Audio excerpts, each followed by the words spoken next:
Assalamualaikum warahmatullahi wabarakatuh. Selamat pagi rekan-rekan Ikra Medical Podcast. Pagi ini saya Wulan Apriliani menyapa teman-teman semua di Ikra Medical Podcast. Kita kedatangan narasumber yang sangat luar biasa nih, dari pakar kesehatan mata, Dr. Karmelita Satari. Selamat pagi. Selamat pagi. Assalamualaikum warahmatullahi wabarakatuh. Waalaikumsalam warahmatullahi wabarakatuh. Dokter, ini Dokter Karmelita ini merupakan guru saya di Fakultas Kedokteran Universitas Padjadjaran, dan beliau sudah berpuluh-puluh tahun ya menjadi pakar di kesehatan mata, dok. Dokter, ini barangkali teman-teman dari pendengar dan viewer Medical Podcast Ikra ingin berkenalan dengan dokter. Boleh diceritakan, dok, ya, selama ini pengalamannya di bidang kesehatan mata? Terima kasih, Dokter Wulan. Pertama, murid-muridnya sekarang lebih pintar. Kedua, kalau mata nggak berpuluh-puluh tahun, jadi dokter ya udah berpuluh-puluh tahun. Terima kasih atas kesempatannya boleh di sini saya di Rumah Sakit Mata Cicendo di subbagian refraksi, low vision dan lensa kontak. Sudah dari tahun berapa ya? Kalau residennya dari 97. 97 ya. Saya ingin berbagi sedikit mumpung masih hidup tentang lensa kontak. Saya pernah kursus dan fellowship di beberapa tempat, di Hong Kong Society for the Blind, di Arafin Hospital, di Trichy Joseph Eye Hospital, di Elvi Prasad. Ya. Luar biasa. Baik. Jadi rekan-rekan Ikra Medical Podcast, hari ini kita akan membahas tentang lensa kontak, atau mungkin teman-teman sering mendengar dengan soft lens ya, dok. Kita sendiri ingin mengetahui nih, dok, lebih dalam tentang lensa kontak ini. Sebetulnya apa definisi lensa kontak itu sendiri, dok? Kalau per definisi yang harus disesuaikan dengan reference nanti ini ya, padahal lensa kontak itu adalah suatu alat bantu atau pengganti kacamata. Maksudnya mengganti kebutuhan menggunakan kacamata. Tadi disebutkan hanya soft lens, tapi sebenarnya lensa kontak itu ada juga RGP atau hard lens, ada juga yang hybrid gitu. Jadi kalau dari jenis bahan ada itu, nanti kalau dari jenis pembagian lain ada, dari jenis penggunaan ada lagi ya, ada yang disposable, ada yang bisa dipakai extended wear gitu, boleh dipakai tidur gitu, ada yang dipakai malam saja untuk ortoke, ada yang bisa dipakai bulanan, jadi banyak sekali jenisnya. Tapi lensa kontak itu adalah suatu benda yang terbuat dari bisa berbagai dari silikon hidrogel, dari jenis-jenis plastik tertentu yang mempunyai berbentuk sebagai lensa pengganti kacamata. Baik. Untuk lensa kontak sendiri, karena itu ditempelkan ya, dok ya, di permukaan mata bagi si penggunanya atau di korneanya, itu sebetulnya ada aturan-aturan pemakaiannya yang harus kita patuhi dalam pemakaiannya? Betul. Jadi dia itu bukan optical device, dia tuh medical device karena dia nempel itu, sehingga sangat penting untuk penggunaan dan keamanan jangka panjang. Ada aturannya. Jadi kalau kita menyebutnya indikasinya, ada kontraindikasinya, ada syaratnya. Saya membedakan syarat dengan indikasi. Karena kalau indikasi itu misalnya kelainan refraksi ya, yang terutama yang tinggi, tapi yang nggak terlalu tinggi juga bisa. Atau perbedaan kelainan refraksi mata kiri dan kanan yang besar. Tetapi kalau syarat itu misalnya harus disiplin, nah itu syarat. Harus tidak boleh dry eyes yang berat, nah itu syarat. Harus patuh pada aturan-aturan pakainya, aturan pembersihannya, aturan kontrolnya, seperti itu. Jadi ada indikasi, kontraindikasi, dan syarat. Baik. Jadi sebetulnya dok, kapan seseorang diindikasikan atau diperbolehkan atau diharuskan memakai lensa kontak ini dok? Diharuskan sebenarnya mungkin ini mah diperbolehkan dulu aja. Baik, ya. Diperbolehkan. Kalau diharuskan ada. Jadi kalau dari segi kegunaannya dia bisa untuk mengoreksi refraktif error atau gangguan penglihatan yang ada ukurannya, tapi dia juga bisa sebagai prostetik. Jadi dia bukan untuk mengoreksi ini, tapi misalnya matanya ada lekoma gitu ya, untuk pekerjaan dia harus matanya kiri sama kanan sama. Nah itu prostetik. Ada kosmetik, ada untuk terapeutik ya, bandage contact lens contohnya. Jadi dari kegunaannya banyak. Misalnya pasca crosslinking dia harus pakai itu, atau pasca atau pada keadaan ulkus yang impending perforation. Jadi ada berbagai keperluan untuk itu. Baik.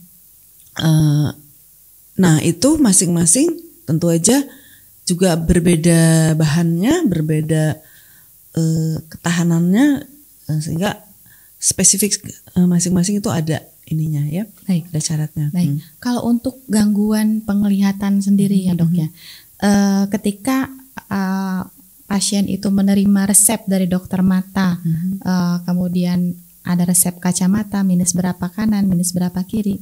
Sekarang kan di optik itu sudah disediakan langsung ya lensa kontak, dan kemudian ada petugas yang akan menyesuaikan gitu ya, orang ini butuh yang mana. Nah berarti setiap orang itu bisa mengakses langsung kan dok ya, untuk membeli lensa kontak begitu. Nah sebenarnya inilah perlunya edukasi ya, karena itu medical device bukan optical device. Kalau kacamata itu optical device, jadi itu optik bisa langsung membuat dan ini ya. Tapi kalau ini karena ini medical device menempel pada mata, maka screening itu penting tadi untuk keamanan jangka panjang. Dilihat adakah kelainan di mata, artinya alat ini hanya dipakai pada mata yang sehat, dan lensa kontaknya juga sehat, artinya bersih, baru, tidak kadaluarsa dan tidak tergores, tidak crack gitu. Nah itu keadaan-keadaan dry eye seperti itu kan harus dinilai dengan diperiksa gitu. Lalu kalau ada misalnya ada neovaskularisasi di situ ya juga nggak ideal kan.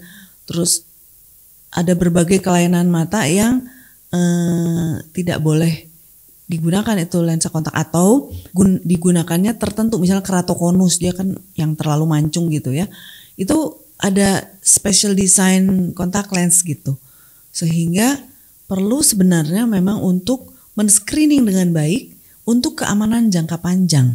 Baik. Oke. Baik dok. Nah kalau sekarang itu ada banyak apakah itu namanya sama atau berbeda? Ada banyak soft lens dengan berbagai warna, kemudian dipakai untuk estetika. Itu bagaimana dok sebetulnya? Pemakaian soft lens seperti itu apakah diperbolehkan atau misalkan ada syarat-syaratnya juga? Saya nggak bisa bilang tidak diperbolehkan, karena tergantung itunya. Jadi nomor satu memang dia harus dari kualitas yang baik, dan kita harus baca boxnya, karena itu kalau jenis bahannya berbeda, aturan kadaluarsanya kan juga berbeda. Jadi kita baca lah baik-baik. Kita mungkin nggak terlalu biasa baca semua apa yang ada tertulis di box atau di dalam kertas kecil yang ada di situ, dan itu dipatuhi gitu. Jadi tadi sekali lagi hanya pada mata yang sehat. Jadi bukan mata yang lagi merah, mata yang alergis, mata yang diabetes yang tak terkontrol, bukan pada mata-mata seperti itu. Itu bisa dicobain. Lalu kenapa dia baik-baik aja? Karena dia fit, artinya kelengkungannya dengan kelengkungan mata itu sesuai. Dia nggak terlalu mancung atau terlalu flat. Nah, maka dia sejahtera di situ. Dia juga sejahtera karena dia tuh berenang di atas satu lapisan air mata yang cukup. Begitu dia nempel langsung setitik itu aja kalau kita kena itu kan nggak enak, apalagi benda asing yang besar. Jadi dia memang harus berenang di atas satu lapisan air mata yang cukup gitu. Oke, baik. Dari jumlah maupun kualitasnya. Oke. Jadi artinya kalau dry ice itu bukan berarti nggak ada air mata sama sekali. Bisa saja ada, tetapi proporsinya itu tidak ideal. Maksudnya gini kan, air mata itu bukan hanya air, ada mineralnya makanya asin, ada enzimnya, ada lemak maupun musin atau lendir maka supaya dia tidak mudah menguap. Jadi kalau dia ada tetapi proporsi itu tidak ideal, maka dia mudah menguap. Maka dry ice juga gitu. Baik. Nggak ideal. Oke, baik.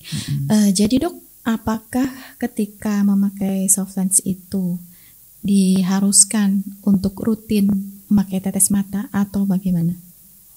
Tergantung. Baik. Sebenarnya yang rutin harus dikerjakan adalah membersihkannya. Membersihkannya, dok. Membersihkan itu kan ada cairan pencucinya.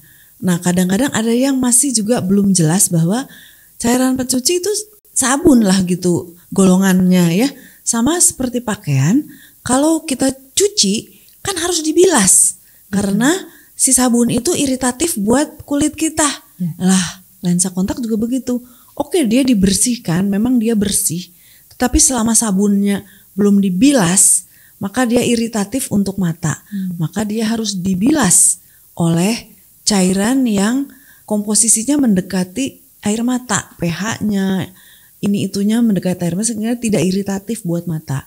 Kadang-kadang orang, oh pokoknya saya bersihin, plok aja langsung. Ya perih-perih kan, itu nggak ideal. Harusnya dia dibilas dengan artificial tears yang komposisinya persis dengan air mata sehingga tidak iritatif, pH-nya sama gitu, semuanya sama. Jadi enggak serta-merta semua harus ditetes, enggak.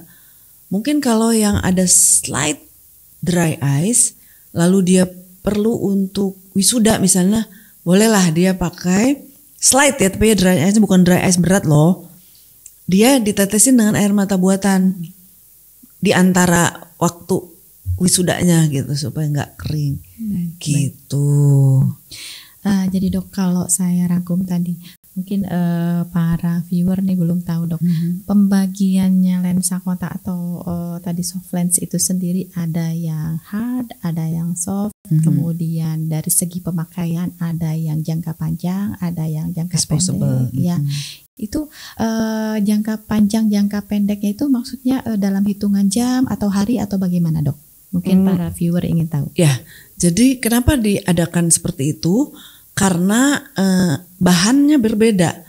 Bahannya itu harus permeabilitas terhadap oksigennya itu baik kalau dia mau dipakai agak panjang gitu.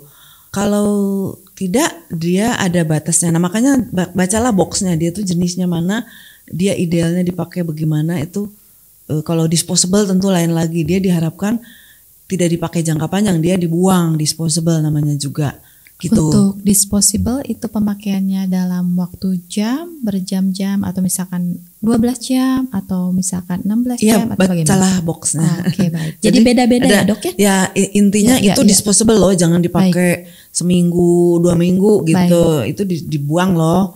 Makanya dia dikasih banyak gitu. Kalau di disposable tuh dalam ukuran yang sama tuh dia banyak gitu. Kalau yang dan ada indikasi penggunanya juga, misalnya dia itu alergis gitu ya terhadap pencucinya gitu atau gimana ya, bagusan disposable karena dibuang terus baru lagi gitu, gitu. Jadi ada indikasinya. Betul.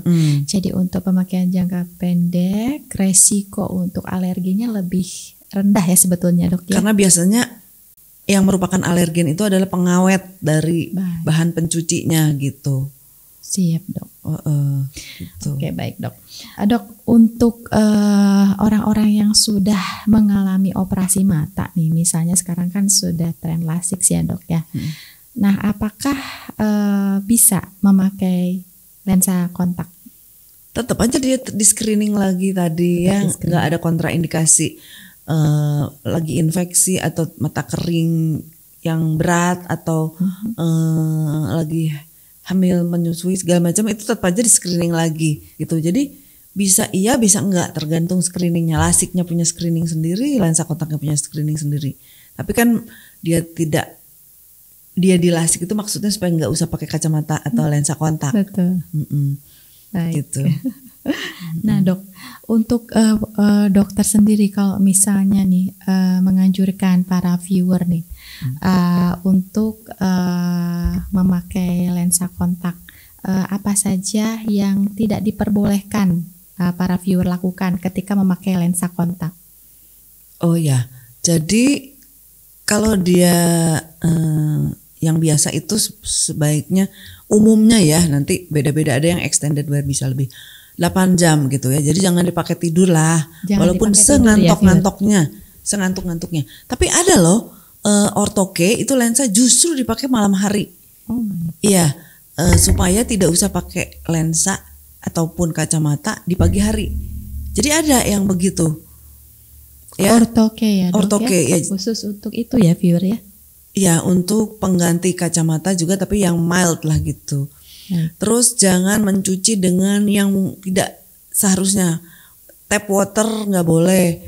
Ini ada loh. Jadi makanya tertulis dalam itu yang dipakai ludah itu ada.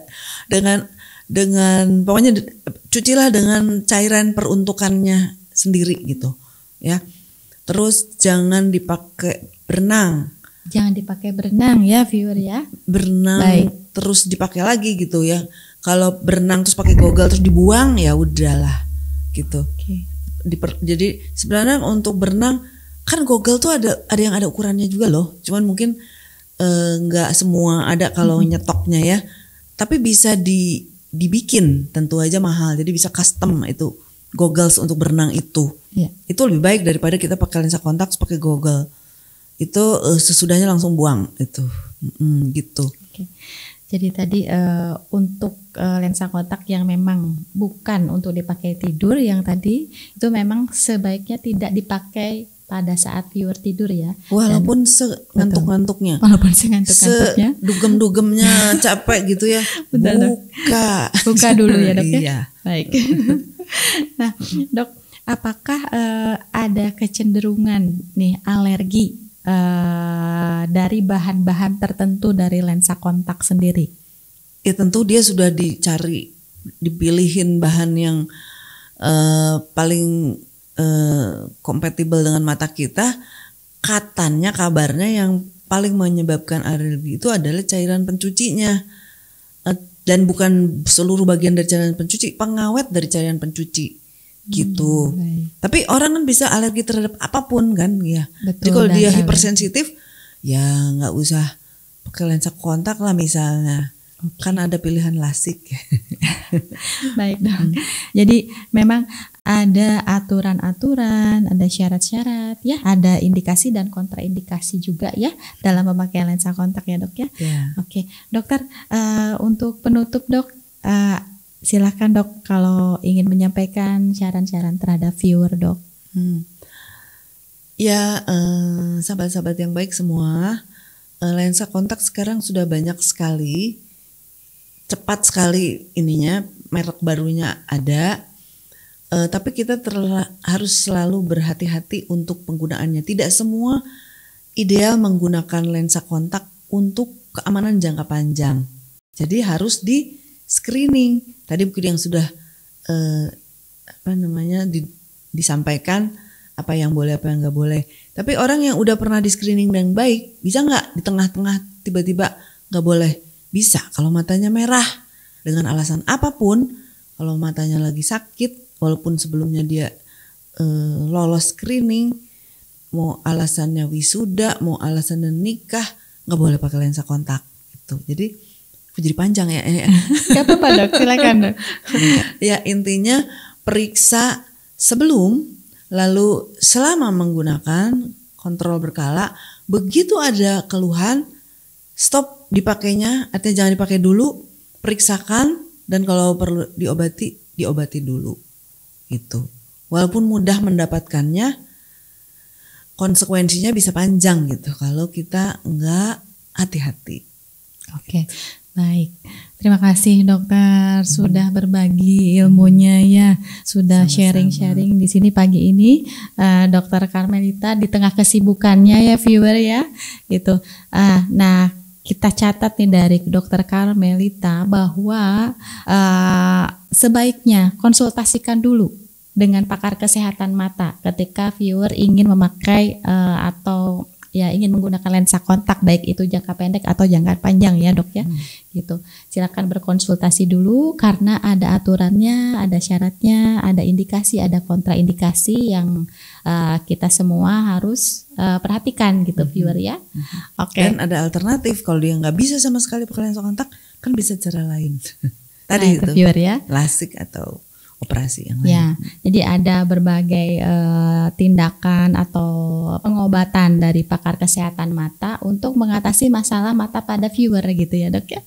Baik, dokter terima kasih banyak atas sharing ilmunya pagi ini. Terima kasih di tengah kesibukannya menyempatkan di Ikra Medical Podcast. Seneng sekali ya bisa berbagi. Semoga kedepannya bisa kesini lagi ya dok ya. Insya Allah. Baik, viewer terima kasih banyak. Oke, pagi ini kita udah membahas tentang lensa kontak soft lens bersama dengan pakar kesehatan mata kita Dr. Carmelita Satari. Semoga kedepannya kita bisa lebih banyak berbagi ya dengan para viewer semua. Untuk kesempatan kali ini kita sudahi dulu. Assalamualaikum warahmatullahi wabarakatuh. Waalaikumsalam warahmatullahi wabarakatuh. Ada salam sehat mata. Salam sehat mata.